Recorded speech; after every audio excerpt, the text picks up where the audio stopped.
Hello and welcome back to Guys Night. I'm your host Cory, and I'm here with Mr. Luke, Mr. Austin, our former friend Noah Blakely, Mr. Wyatt. Happy birthday to this man, and I forget your name, Hunter. All right, so tonight we're bringing you something special. It is Horror Hour. We're bringing out our spookiest stories. It's about 2 o'clock in the morning. Is it good? And we're gonna have some fun. So, all right, boys. To kick things off, I'll go down the list. You know, everyone who's got a scary story is willing to share. Hop in on this. So for me, I have 2 stories. I've got my experience with a Wendigo in a forest, and the battle, and the literal battle for my life against a raging demon in Seneca. Interesting. Tonight I got a story about last Halloween at my boy Ashton's house. Now, the first occurrence was actually Halloween, and let me just start this off right by saying Ashton lives at the foot of this deep-ass forest. And so, weird things. We were conversating on Halloween day. I came over to smoke weed and have fun, right? So, he's telling me this story that his dad was out a couple of weeks ago smoking a joint and drinking a beer on his porch. And he heard from the cornfield, which is weird as fuck, he heard a little boy screaming for help. Like, he didn't do anything about it because in his mind he rationalized it as a bobcat. And he ain't playing no games. So what he did was he went inside, he got his gun, and he popped off a few rounds in the air. Because that'll scare a bobcat or just about anything. So, didn't think anything of it, went about his day. A couple of days after that, Ashton was out, tending to the garden and the fire and stuff, doing his chores. And he heard from the field a little girl screaming for help. He told his dad, same story, pop. So, fast forward, it's Halloween night, and I come over to chill. And we, begrudgingly, don't do this at home, kids, bad idea. I wanted to train my night vision, so we kept going outside alone at night, me, him, and his puppy, without flashlights. I purposely told his ass he had the flashlight, I told him to turn it off, I'm like, hey, I want my night vision. It didn't take but 20 minutes, we could see perfect. We'd count the leaves on the ground. We did that 3 times. We came back inside to eat dinner. And I was fixing my plate, and Ashton had fixed his, but he forgot a fork. So he walked up to the counter, to the sink, and he grabbed a fork, and I heard a little tink-tink. He dropped it, right? Oh. Well, I turned around to give him shit. But I didn't turn the fast way, I turned the long way to the rest of the room, not to the kitchen counter. So when I turned around, I saw him take 2 lumbering steps backwards without any consciousness in his face, and he fell to the ground, his eyes rolled back in his head, and he closed them, and then his dad was on him immediately, right? And he's like, oh my God, Ashton, pumping on his heart, saying, oh my God, come back to me, don't leave me, come back to me. I think those words were very important, because at that moment, he opened his eyes, looked his dad straight in the eyes, closed them, and when he opened them again, he was in this weird state of utter confusion about the whole situation. He opened his eyes, and he thought he was in his bed.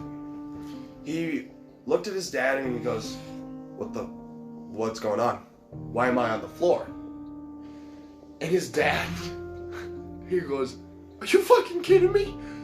You just passed out on the floor, you fucking eyes rolled back in your head, you had a seizure. Because when he fell, his arms flopped at his side, but he didn't have a seizure. I've seen a lot of seizures. I've seen drug seizures, I've had, low blood sugar seizures, and I've seen actual, foaming at the mouth, epileptic seizures. I know what a seizure is. That was not a seizure. So his dad was scared. called the paramedics. They showed up, and they said, we gotta take you in.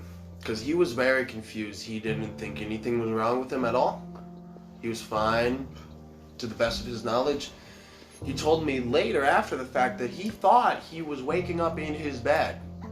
He thought he was just waking up. But he had complete recollection of everything that had transpired up until the point.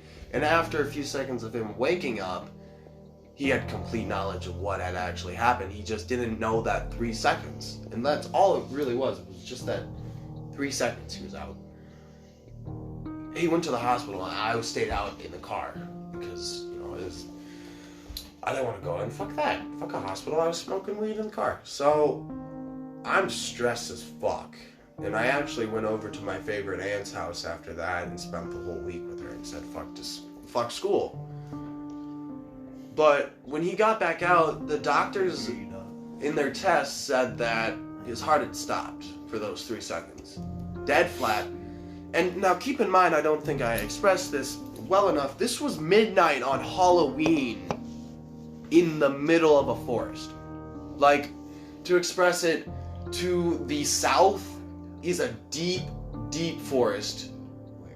To the west is a deep, deep forest. To the north is an on-stretching cornfield, and to the east is road, as far as you can go. So we are in bumfuck nowhere on Halloween night, and whatever. So I spend my whole week with my aunt, and I come back home. And I'm letting my dog out, and it's like I came back on a Wednesday, so I didn't spend the whole week. It was Sunday, Monday, Tuesday, and I came home on Wednesday morning. So I was letting my dog out Wednesday, Thursday, Friday, and I stay up all night. I go to sleep at weird times, so my dog goes to the bathroom whenever the fuck I let him out. And he wants to go out at the weirdest times, like 3 in the morning, exactly, and midnight, for whatever reason. I'm playing video games and it makes me mad. So I let him out, and normally he barks once or twice at the door, and I come to him. But that entire Wednesday night, Thursday night, Friday night, Saturday night was a storm on Saturday. I found him barking at the darkness beyond our porch, like he was trying to keep something at bay. And as soon as I opened the door, he would run in. He wouldn't walk, he would run in, he wouldn't go up the stairs and past me, he would run straight through the door and into the room. And I, being a stubborn bullhead, would stare into the darkness begrudgingly and say, "Fuck you," and close the door. I thought it was a coyote, which is strange because coyotes won't square up with dogs. At the time, I thought nothing of it. So I contemplating firing a few rounds into the darkness, but I said whatever and didn't let him outside again for those nights when I'd find him like that. Saturday was a winter storm in the middle of October, as such happens in Illinois. And it lasted a long time. And so Saturday, all day, beyond 1 o'clock, it was complete blizzard. And when night fell, a little bit before night fell, around 6, 5 o'clock in the evening, our power went out. And it is literally whiteout conditions. Like, you cannot see shit. Like, I have a long driveway. You could not see the first pole. You couldn't. And for those of you who don't know, his driveway is really long, and the first pole's actually really close to the house. It's right the fuck there. Like, I could throw a rock and hit it. And so we run out of marijuana. Okay? So the whole family stays up, waiting, charging phones. We didn't have anything to do Sunday morning, so we were kind of just wasting time as a family like we do when the power goes out. So Savannah, my sister, goes outside with her dog Minnie, and the whole time I'm giving her shit because she won't go outside alone, because I had no problem with it. I would go outside alone all the time at night, and, you know, when I was younger, it kind of bothered me, but this is my home, and fuck whatever's outside. I know what's out there. So she went out with her dog, Minnie. Very important. The car was by the barn, which is a good 200 feet or so from the back of the house, and nobody's in that portion of the house. Now, in between the barn and the house, about 75 feet, let's say, from the porch, is a little house. That's the best way to describe it. It's like a shack. There's no purpose for it at all. Now, this is a little foreshadowing moment. The boards in the little house squeak. All of the floorboards, no matter where you step, they squeak. No, squeak, squeak. Like a little mouse. It sounds like a mouse. It's old, very old building. And I live there. The driveway ends at the garage or the barn, either or. And there was a car there, which was the one we were using to charge the phones. So Savannah took all the phones, which was mine, hers, and my mother's, out to the car with her dog.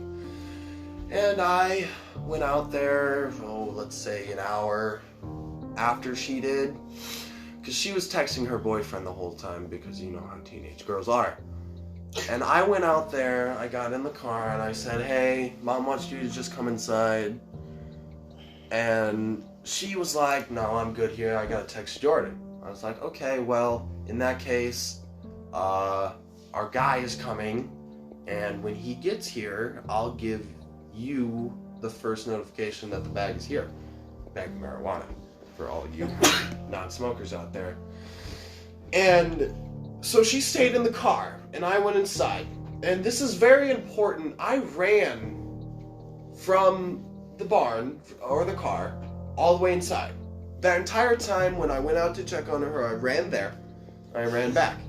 And I ran in such a way that I really couldn't be followed, because there's this very poorly constructed staircase on the side of my porch that has a rather gnarly ass railing to grab onto. In fact, it will fuck you up if you touch it to lean on, because it doesn't even have any structural integrity. But it's sharp as fuck, and if you hit it, it will go inside of you. And like, there's about, foot and a half gap, and there's a wheelbarrow right next to it. And I, because I like to do shit that's dangerous, went like this, full sprint. Basically, he just twisted his body for you. I went sideways, going full sprint, and there's like 10 feet from where I started, so I'm not really going full speed, but I jumped and went sideways to go in between that foot and a half gap. And I ran all the way there to the car, and I ran all the way back, and I took the exact same route. Now, the storm had settled slightly to the point where you could go outside and it's not like I'm gonna die, okay? Wind was there, but there wasn't any snow flurrying around.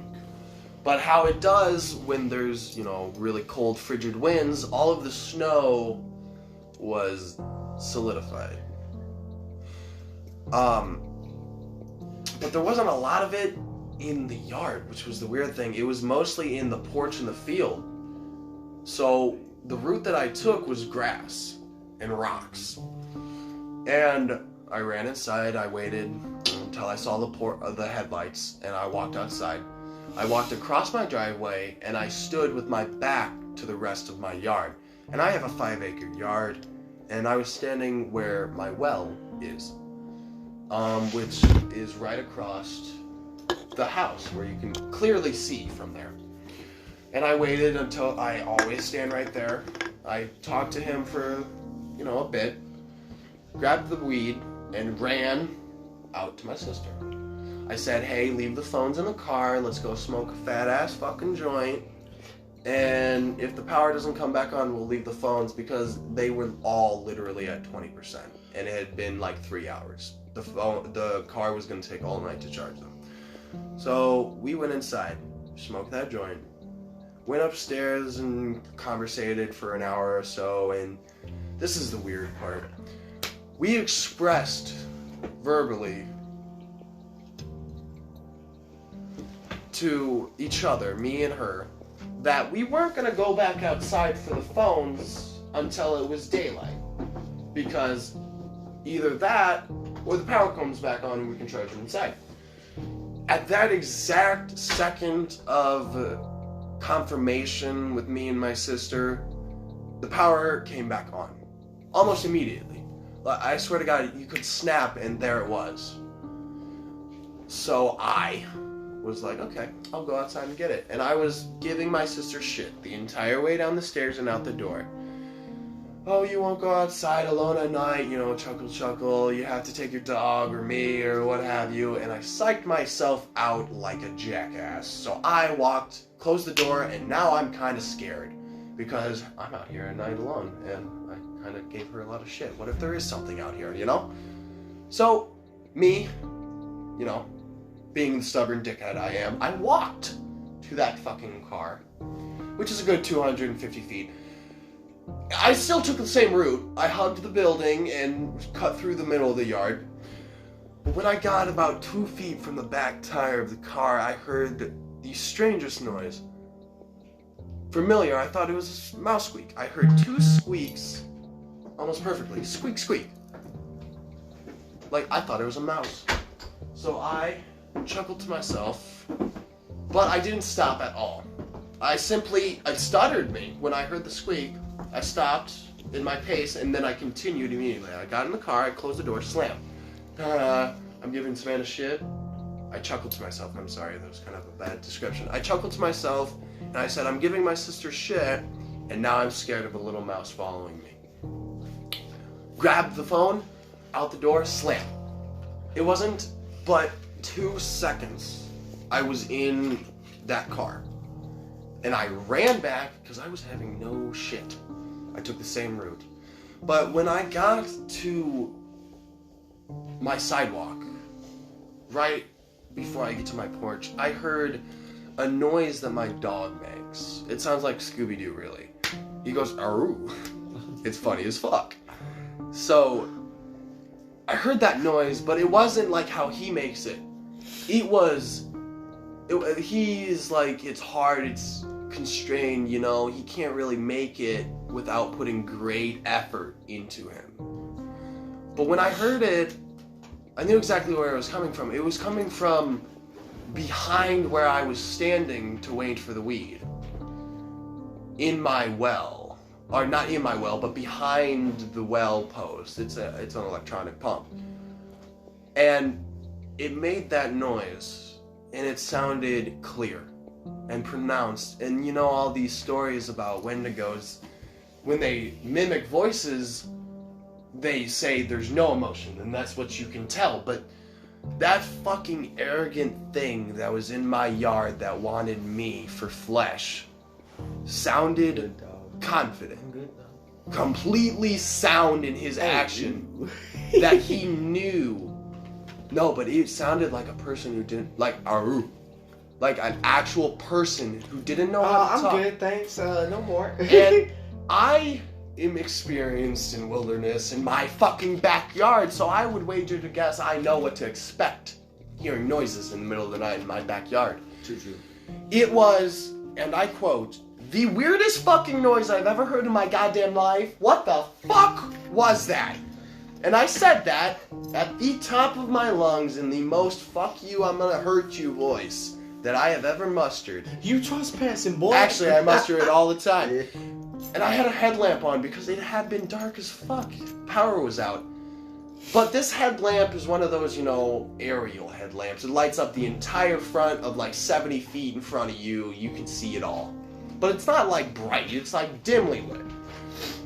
That night, I peered over the hood of the car that was parked right in front of my porch. And I don't know if you've ever been reading a book and you've heard the term inky black darkness that you couldn't pierce with any sort of light. It's a true term, guys. My light... You have experienced that. That's my light was bright. And I've recreated the same car in the same place, same light, same standing. lights up the entire yard. That night, I could not see past halfway of the hood of that car. I couldn't.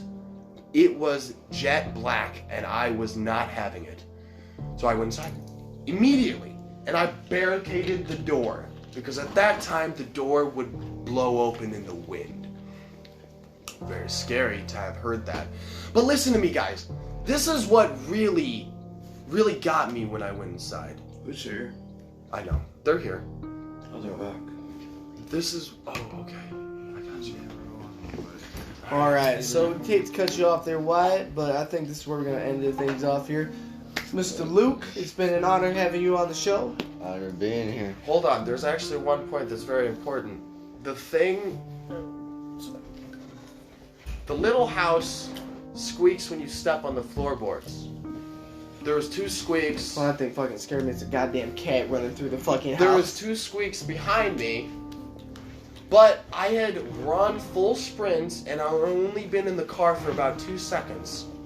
There was no way that if something followed me around the yard while I was walking and was in that little house when I left that car, it could not have covered the ground that it did to lie in wait in that portion of my yard on the complete opposite side of a 5-acre plot.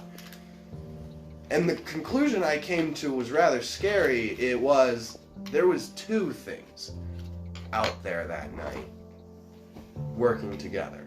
And the creepiest thing is the next night I was thinking about it. Thinking specifically about what if it was outside my window and I heard scurrying. Oh, hell no. Outside my window on the 3rd story. And the 3rd story, on the 2nd story, there is a addition to the house that was unfinished at the time and had a hole in it. Meaning, if it could get to the 3rd story roof, it could get into the 2nd story addition and into the bottom portion of my house. Hey, podcast hour here. Joining guys tonight, we got Mr. Johnny Rocket himself. I love Johnny Rocket. We also got Mr. We got special guest Gunner on the show now, and we also have Mr. Michael. Welcome back to Podcast Hour Horror Stories. I just told the story about the window night. But anyway, fellas, it's been an honor. We will catch you with another horror stories here, hopefully in a little bit. Keep tuned in. We will see you guys later.